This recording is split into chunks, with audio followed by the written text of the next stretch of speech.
How many times have you sat down to work, determined to crush it, only to find yourself scrolling, distracted, jumping from one thing to the next, mind buzzing but nothing getting done? Be honest. It's not that you're lazy. It's not that you're undisciplined. The truth is, your brain has been hijacked. Hijacked by noise, hijacked by habits, hijacked by a world that profits from your distraction. But here's the breakthrough. Focus isn't a talent, it's a system. It's a muscle, and like any muscle, it can be trained, rewired. Reprogrammed. Today, we're going to crack that code, the focus code. And once you understand how to hack your brain's natural wiring, you'll be able to flip a switch and lock in anytime, anywhere. Whether it's for 20 minutes or 12 hours. This isn't about working harder. This is about becoming sharper, clearer, more intentional, because when you own your focus, you own your life. Let me ask you something straight up. When was the last time you truly believed you were a focused person? Most people don't. They tell themselves, I've always been distracted, or that's just how my brain works. But that's a lie. It's a belief built from repetition, not truth. And beliefs are nothing more than habits of thought. You've repeated that thought so many times, you've mistaken it for fact. But focus, real, unshakable focus, is not something you're born with or without. It's not in your DNA. It's not some lucky trait gifted to the monks or the Navy SEALs. Focus is a system, a trainable, repeatable, controllable system. And the second you understand that, everything changes. Because if it's a system, that means it has rules, inputs, triggers, and that means you can master it. Think about this. Your phone has a system. When it runs out of battery, it shuts down. When it's overloaded with apps, it slows down. When it's overheating, it warns you. We understand those systems instinctively. But when our own brains crash, when we feel scattered, stressed, all over the place, we don't stop to analyze the system. We just call ourselves broken. We blame ourselves. Why can't I stay focused? That's the wrong question. The real question is, what's interfering with the system that produces focus? See, your brain is built to focus. It evolved to lock in on the hunt, on survival, on threats. You're not lacking focus. You're out of alignment with how focus works. You're trying to operate like a machine without knowing where the on switch is. But once you understand the mechanics, you can control it at will. There are three main levers in the system of focus: intention, clarity, and energy. If even one of those is off, you're going to feel that fog, that drift, that inability to lock in. Let's break that down. Intention is about direction. You cannot focus on nothing. Most people sit down to work with this vague idea of what they want to do. Be productive, get stuff done. That's not intention. That's noise. Your brain craves specificity. It needs to know, what exactly am I doing? Why does it matter right now? When the intention is clear, the brain stops scanning for options. It locks in. The system starts to funnel its resources toward that one task. But without intention, the system is open. Every ping, every sound, every thought is a valid input. And you're gone. Clarity is about reducing friction. If your mental environment is cluttered, if your to-do list looks like a wall of chaos, your system can't engage. Think of a camera trying to focus through a dirty lens. It's not broken, it just can't see clearly. So you've got to clean the lens, you've got to reduce decisions. You've got to know your next step, not the 100 steps that come after. Clarity cuts through the fog and tells your brain, this is what matters now.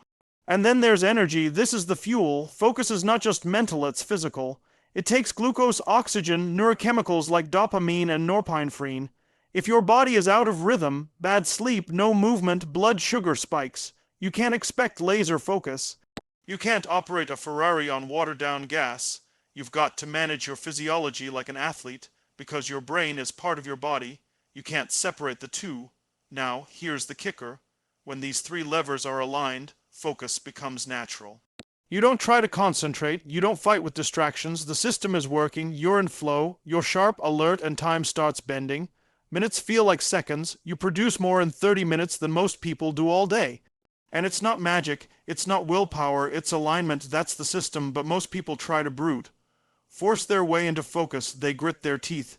They say, I just need to be more disciplined. No, you need a better system. You need to understand how your brain is wired to operate at its best. And here's the truth. If your system is designed for distraction, if your inputs are chaotic, your environment is noisy, your energy is drained, then distraction will win every time. Not because you're weak, but because your system is doing exactly what it was built to do. Respond to signals. Focus isn't missing, it's buried. And you've got to dig it out by tuning the system. Let's get brutally honest for a second. You can have all the drive in the world, the biggest goals, the clearest vision. But if your environment is working against you, it's like trying to sprint through quicksand. You won't make it. You'll burn out, lose momentum, and eventually start blaming yourself. But it's not you, it's not your brain, it's not your lack of discipline, it's your surroundings. Your environment is either setting you up for deep, powerful focus, or it's silently stealing it from you.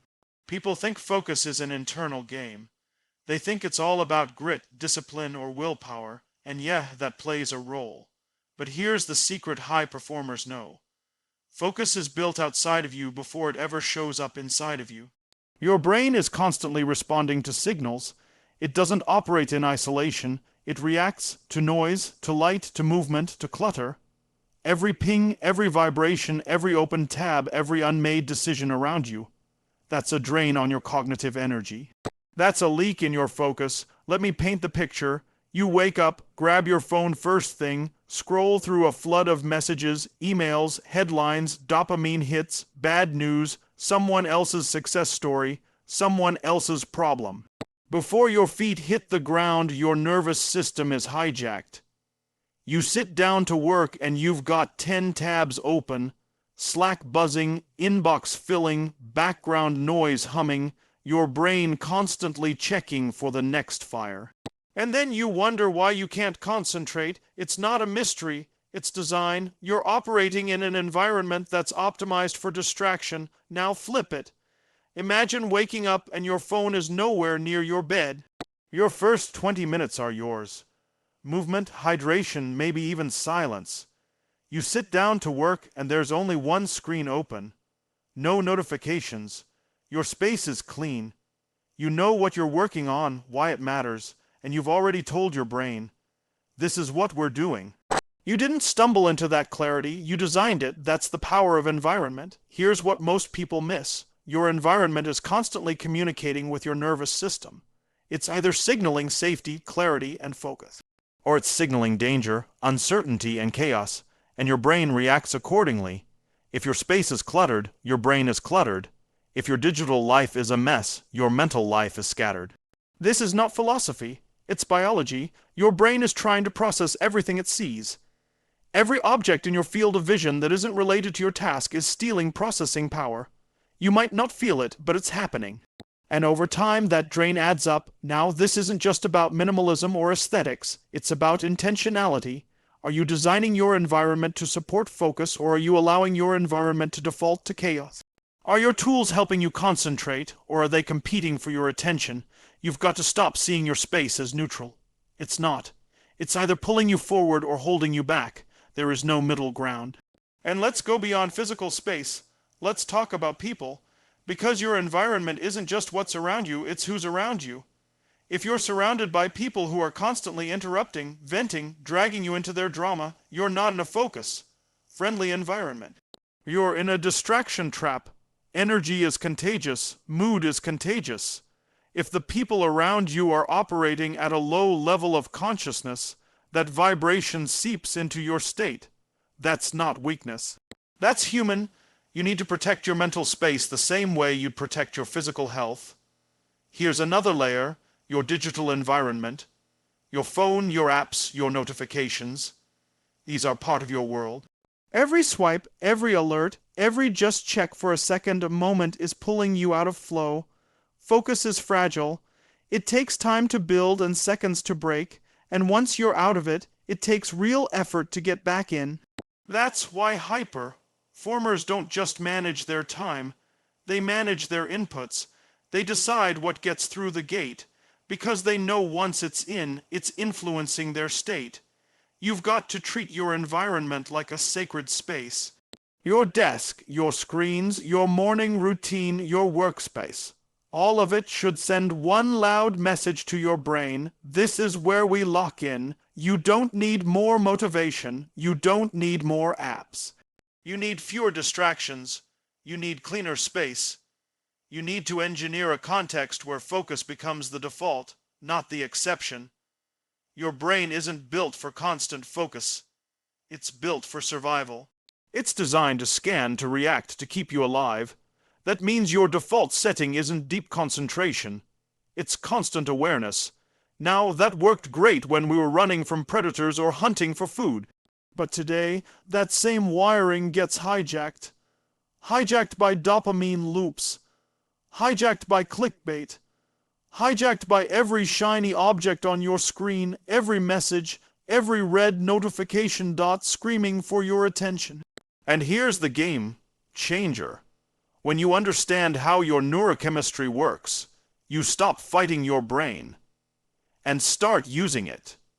You've been told to power through, to push harder, to just try and stay focused. But that's like trying to drive a race car with no fuel and the wrong tires. You don't need more willpower. You need the right chemical state, because focus isn't just mental, it's chemical. It's a cocktail of neurotransmitters that shift your state from scattered to locked in. And when you know how to trigger those chemicals on command, focus becomes your default. Not through luck, not through force, through strategy. Let's talk about the key players: dopamine, norepinephrine, and acetylcholine. These are your focus fuels. Dopamine gets a bad rap, but it's not the enemy. It's the ignition switch. It tells your brain this matters. It drives motivation. But here's the thing. Dopamine is released in anticipation, not just in achievement. That means you can prime it. You can build a ritual around your work that tells your brain, get ready. Something important is coming. The same way athletes warm up their bodies before they perform, you can warm up your focus by triggering dopamine with intention. It might be a physical cue, standing a certain way, breathing a certain rhythm. It might be music, lighting, smell, routine. When you repeat these things with consistency, your brain starts to associate them with focus. That's how you hack the neurochemical switch. You stop leaving your state to chance. You start engineering it. Then you've got norepinephrine, your brain's version of adrenaline. This is what sharpens your alertness. It's what makes time slow down when you're locked into a task. But norepinephrine doesn't just flood in when you sit down.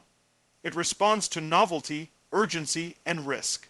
That's why setting tight deadlines, creating short bursts of work, and even working in new environments can jolt you into that heightened state. You create just enough stress. Not overwhelm, not chaos, but intensity. That's the sweet spot. It's where focus lives. And then there's acetylcholine, the precision chemical. It tells your brain what to filter out. This is the one most people miss. Without it, your attention is wide open, scanning everything. But when acetylcholine is flowing, your focus narrows, your brain goes, this is the target. Everything else disappears. You can boost it naturally through deep breathing, presence, hydration, and certain foods or supplements. But most importantly, by engaging in work that has clear goals and immediate feedback. The brain loves feedback. It tells the system, yes, we're on track, keep going. Now here's where the magic happens. When all three of these chemicals are aligned, you enter what's called the flow state. It's that feeling where time disappears. You forget to eat. You forget to check your phone. You are the work. That state isn't random. It's not a mystery. It's neurobiology working at full capacity, and it's available to you daily, if you know how to set the condition. But most people do the opposite. They sabotage their neurochemistry before they even start. They eat junk that spikes and crashes their blood sugar. They flood their system with social media first thing in the morning, blowing their dopamine receptors before the day begins. They multitask, which kills acetylcholine, because the brain can't fully lock in on more than one thing. And then they wonder why they feel mentally exhausted by noon. It's not because they're lazy, it's because their chemistry is fried. You've got to treat your brain like a high-performance machine. That means understanding your own patterns, what time of day your energy peaks, what foods keep you steady, what routines prime you for clarity. This is where focus becomes predictable. You're not guessing anymore. You're not waiting for inspiration. You're taking control of your internal environment the same way you'd take control of your external space. And don't underestimate the power of movement. Physical motion drives neurochemistry. A simple walk, a few minutes of intense breathing, stretching, all of that signals your brain to switch gears. It's not woo-woo. It's physiology. When your body moves, your brain wakes up. It shifts from passive to active. That's your entry point into sustained attention. Wants superhuman focus. You want to sit down and lock in like a laser, cut through distractions like they don't even exist, get more done in 2 hours than most people do in a full day. Then understand this, it's not about intensity, it's about consistency. It's not about one powerful sprint. It's about training your brain to show up over and over again with discipline, clarity, and control. Focus is endurance. It's a mental muscle, and if you're not training it daily, it's getting weaker. Period. People treat focus like it's a light switch. Flip it on when you need it, expect it to just work, then get frustrated when it doesn't.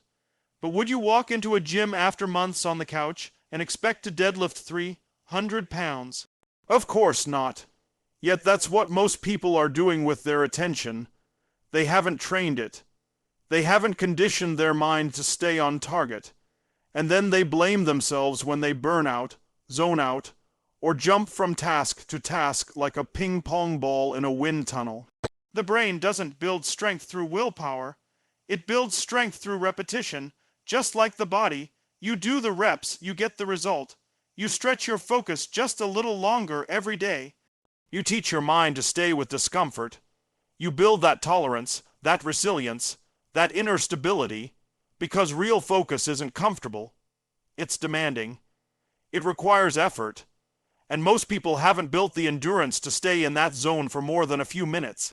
We live in a world that rewards short bursts of attention.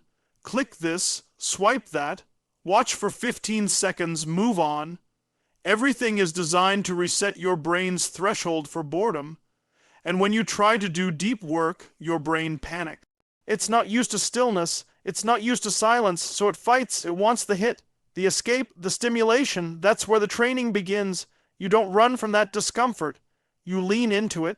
You stay 1 minute longer, then 5, then 20, and your threshold expands. This is how the top 1% operate. They train focus like it's a discipline, not a mood. They show up at the same time, in the same place, and they go deep whether they feel like it or not. Because they know every session is a rep, and every rep rewires the brain to stay longer, stronger, more locked in. It's not magic, it's neuroplasticity. What fires together wires together. You teach your brain what to value through repetition. If you value depth, if you show up for deep work consistently, your brain adapts. It starts craving it. But here's the problem. Most people never stay in the work long enough for that adaptation to happen. They get a few minutes in, hit a wall, and bounce out. And that's not a discipline issue. That's a threshold issue. You've got to raise your threshold. You've got to build the endurance, and like any endurance athlete will tell you, it's about structure. Routine, recovery, progression. You start small, and you grow it deliberately. You might begin with 20 minutes a day of uninterrupted focus. No phone, no tabs, no background noise. Just one task, one goal. You stay with it, you don't break it. You build the rep, then it becomes 30, then 45, then 90, and at some point something clicks. You stop feeling the urge to escape. You stop checking. You stop thinking about everything else. You become the work. That's mental endurance. That's when focus shifts from a struggle to a superpower. And don't confuse boredom with failure. Boredom is the gateway. It's the resistance you have to go through to reach depth. It's the test. Can you stay in the space long enough for real thinking to happen, for ideas to emerge, for quality to rise? Most people never get there. They tap out too early. But the ones who train it, who get through that wall, they unlock a level of clarity and performance that most people never even touch. And here's the truth: the more you train it, the more it becomes part of your identity. Not just something you do, but who you are. You become the person who finishes what they start, who stays calm under chaos, who doesn't need constant stimulation. That's the power of repetition. It builds more than focus. It builds certainty. And that certainty bleeds into everything you do. Every time you complete a focused session, you're depositing confidence into your mental bank account. You're proving to yourself, I can sit with pressure. I can hold my attention. I can go deep when the world is shallow, and over time those deposits compound. You become sharper, quicker, more disciplined, and when life throws distractions your way, you don't get pulled under. You stay grounded. Because you've trained for it, you've done the work, you've earned the edge.